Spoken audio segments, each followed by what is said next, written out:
শ্যামপুকুরে শুভেন্দু দত্ত নামে মাঝবয়সী এক ব্যক্তির মৃত্যু। শনিবার রাতে এই ঘটনাকে ঘিরে শুরু হয় তোলপাড়। অভিযোগ, ভাড়াটিয়া বিবাদকে কেন্দ্র করে পার্টি অফিসে রীতিমতো সালিশি সভা ডাকে তৃণমূল। তারপর শুভেন্দু দত্ত তাঁর মেয়েকে মারধর করা হয় বলে অভিযোগ। পরিজনদের দাবি, ওই মারধরে জেরে মৃত্যু হয় শুভেন্দু দত্তর। এরপরই শ্যামপুকুর থানায় অভিযোগ দায়ের করেন মৃতের মেয়ে শ্রীপর্ণা। সেই অভিযোগের প্রেক্ষিতে অনিচ্ছাকৃত খুনের মামলা শুরু করে পুলিশ।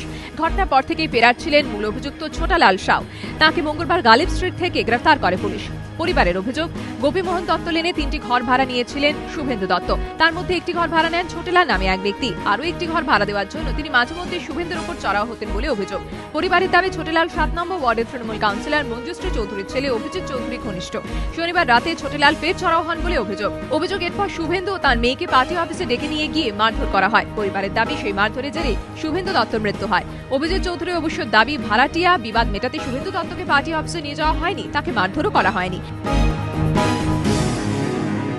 এই ঘটনার পরে অভিযুক্ত 3 জনকে গ্রেফতার করে পুলিশ, কিন্তু মূল অভিযুক্ত ছোটেলাল সাউ ফেরাচ্ছিলেন। এদিন তাকে গ্রেফতার করা হয়। প্রকাশ সিংহ, হিন্দুলদের রিপোর্ট, এবিপি আনন্দ, কলকাতা।